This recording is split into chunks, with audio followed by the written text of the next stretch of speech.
그것도 한 것 같고, 문짝하고 몰딩하고 또 다 한 것 같아요. 보일러도. 보일러도 있고, 저 발코니 있는데 타일도 한 것 같고, 아. 그 타일 하면서 현관 타일도 했을 거예요. 이게 몰딩만 하더라도 통일감 있이 깔끔하게 잘했단 말이에요. 네. 문짝도 다 바꿨을 거고. 그러면 못해도 500 이상은 들죠. 그리고 싱크대도 한 200만 원 썼을 거고, 등이랑 이 도배장판도 깨끗하니까 요거 했을 때 못 써도 한 1000만 원 이상. 그랬을 것 같네요. 그리고 또 업체마다 좀 다르겠지만 작게 잡아서 1000만 원 정도지 1000만 원 이상 쓴 집을 거저 낙찰 받았다고 생각이 드네요. 네.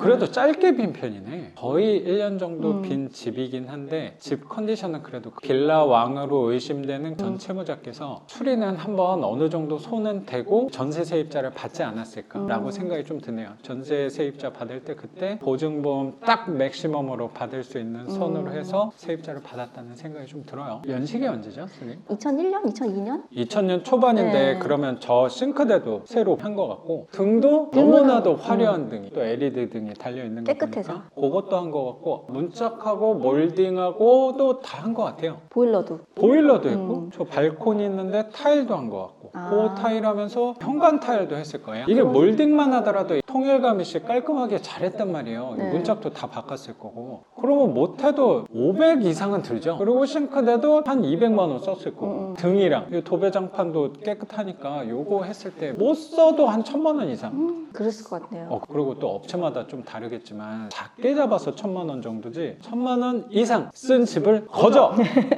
낙찰 받았다고 생각이 드네요. 네. 선생님은 보증공사에서 알려준 번호가 맞지 않아서 말씀하시더라고 그쪽에서도 네. 열쇠 아저씨 불러서 그거는 그냥 따고 들어가셔야 된다고. 따고 들어가는 거 그게 말이 돼요? 제가 그런 식으로 말을 했거든요. 니네 왜 이거 그렇구나. 관리를 안 하냐. 그렇죠. 나는 이거 내가 잔금도 다 냈는데 번호를 정확히 알려줘야지. 그랬더니 그렇죠. 따고 들어가면서 동영상을 찍어라. 혹시나 자기네들도 불안하니까 알았다. 그렇죠. 걔네도 그냥 책임을 못 지니까. 들어왔는데 아무 짐도 없고 깨끗하고 가스가 잠겨 있어서 없을 줄은 알았는데 그래도 혹시나 짐 하나 없이 먼지만 좀 쌓여있고 깔끔하게 무혈 입성 하셨다라고 생각이 좀 들어요. 그래서 여기는 할 게 하나도 없긴 한데 작은 방의 장판 같은 경우에는 쭈글쭈글한 게 혹시라도 비어있을 때 물이 좀 들어왔는지 저쪽 베란다 쪽에서 네, 페인트가 많이 벗겨져 있는 거 보니까 그 물이 들어온 게 거기 쌓여 있다 보니까 스멀스멀 좀 넘어와서 물이 젖어가지고 이렇게 쪼글쪼글하게 되는 것 같아요. 거기만 그래서 장판은 제가 못하니까 사람을 불러야 되는데 거실도 너무 멀쩡하고 그래갖고 그러니까요. 장판을 할지 말지 고민하고 있어요 지금.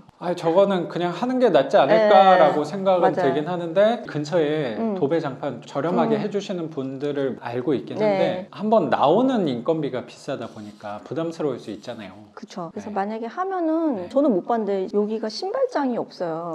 바깥에 장이 하나 있는데 저는 처음에 임장 왔을 때 장이 왜 있는지 몰랐는데 그게 신발장이더라고요. 아. 층마다 그 장이 하나씩 있더라고요. 이거는 1, 2호가 돼 있는 건물이 아니고 네. 1호만 있다 보니까 앞에를 공용 면적 복도 있는 네. 데를 짐을 좀 놓는다고 다들, 하더라도 네. 민원사항이 생길 것 같진 않은 집이라고 생각은 좀 들고 선생님이 또 탑층이다 보니까 네. 왔다 갔다 하면서 걸릴 일도 없는 집이 아닌가라고 생각이 좀 드네요. 신발장이 없어서 처음에 순간 이 신발장이 여기 뜯어갔으면 안 났을 텐데 봤더니 밖에 거를 신발장을 쓰시나 봐요. 다. 뭐 보통 밖에다 못 놓는 경우는 저 턱 있는 데다가 어떻게든 신발장을 해놓긴 해야 되는데 신발장하고 꼭 얘기를 하더라고. 네, 그래서 신발장 근데 굳이 저거를 그 창고처럼 쓰시고 만약에 그리고 허리 라인까지 오는 네, 기성품으로 얕은 거, 기성품 그거를 원하면 얘기하면 그렇죠, 하고. 그렇죠.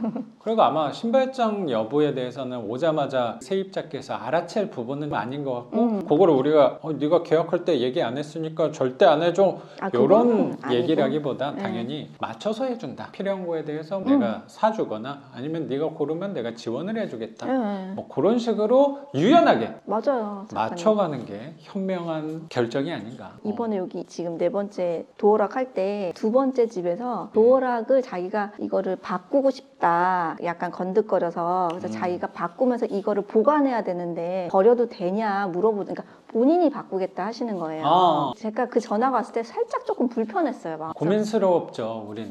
해달라는 얘기도 아니고 약간 마음이 불편해갖고 바꿔주시면 고맙죠 하고 끊었는데 끊고 나니까 마음이 제가 착한 사람 그런 걸 떠나서 그냥 약간 마음이 조금 불편해갖고 이거 하면서 이 사장님한테 2개 같이 해달라고 해서 조금 싸게 해달라 그러면 저는 웬만하면 다 해주거든요. 굳이 막 바꿔달라는 얘기는 안 했는데 해드렸어요. 그게 저는 뭐냐고 생각하냐면 도어락 바꾸는 게 한 10만 원, 20만 원 그 사이면은 할 수 있잖아요. 항상 열려 있는 사람이잖아요. 우리가 여유가 있고 넉넉해서라기보다 불편하면 그 정도 범위에서 내가 인심을 쓰는 게 마음의 여유가 조금 더 생길 수 있다고 생각이 저도 되게 드는 것 중에 하나가 뭐 예를 들어 세입자가 화장실에 올소리 좀 해줘요 뭐 이런 거를 부탁하는 건 아니니까 자기도 쓰면서 불편한 건데 그게 1, 20만 원 안에서 해결될 수 있다면 그걸로 고민하는 게 또 내가 너무 인색한 건 아닐까 그런 부분 때문에 혹시라도 마음이 불편했던 게 아닐까라고 생각도 드는 것 같아요. 아마 그분이 월세를 내고 샀는데 주인이 해줬으면 했겠죠, 마음은. 근데 본인이 생각해도 심각한 하자는 아닌데 약간 틈이 하니까 얘기를 하신 것 같아요.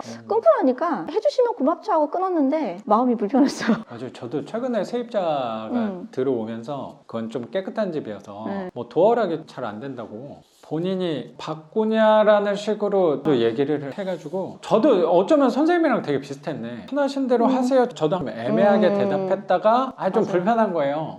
그거는 고장나서 그렇게 된 거니까 제가 해드린다고 저도 했던 것 같아요. 작가님 저는 참고로 세입자를 얼굴을 대면한 적이 한 번도 없어요. 명도할 때. 내 집 다. 그것도 복이에요. 2번째 할 때 작가님한테 한번 전화 드려갖고 작가님 기억하실지 모르는데 그분 명도비 달라고 이렇게 이사비 달라고 했을 때 그냥 100만 원 드리긴 했는데 그랬더니 그분이 짐을 싹 다 치우신 거예요. 짐이 엄청 많았는데 그런 것도 감사하게 생각해요. 물론 100만 원이 적은 돈은 아니에요. 저는 그럼요. 아까도 말했듯이 제가 제 돈이 거의 안 들어가게끔 세팅하려는 한 이유가 투자금이 많지가 않다는 게 아니라 거의 없어서 마이너스 통장을 꺼냈어야 되니까 그래서 저는 최대한 돈이 안 들어가게끔 해서 수입이 생기게끔 만드는 구조를 만들려고 하거든요. 그러다 보니까 왜냐하면 제가 이걸 한다고 했을 때 저희 남편도 있고 물론 아들은 뭐 이거에 대해서는 저기는 아니지만 가족이 타격을 입으면 안 된다. 그렇죠. 생활하는데 또 이거 돼서 뭐 대출이자 나가고 생활비에서 뭐가 빠지면 안 되잖아요. 그래서 최대한 내가